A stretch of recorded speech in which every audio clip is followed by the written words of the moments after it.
साहब आप यहाँ से चले, मैं नहीं तो गोली मार दूंगा। अल्लाह अकबर, आपको गोली मार दूंगा। अल्लाह अकबर। निकल जल्दी से। चलो फिर मेरे बेटे निकल को यहाँ आ से। जाओ अपना। आपने भी किसी ने आइंदा नहीं बैठना। कोई इस बदमाश के साथ बैठा, उससे मैं इलाज करूंगा। अस्सलाम वालेकुम। जब इंसान इसके देखे पाँच से कहाँ पहुंच रहे, चल निकल यहाँ से। देखो पूरे मुल्क में जहाँ मिले इसको कोड़े लगा जाए, इस बदमाश को। ये खुद कहता है मैंने बहुत सारी शादियां की हैं। मेरी जूती वहाँ पड़ी है। जल्दी से निकले यहाँ से।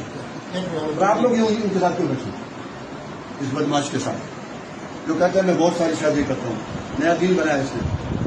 काकान लाल मस्जिद में आपने नहीं आना। अगर लाल मस्जिद में आए तो मैं यहाँ आपको कोड़े यहाँ बांध के ना कोड़े लगाऊंगा या संसार करूंगा। हाजिर हाजिर हाजिर जनाब, हाजिर। यहाँ से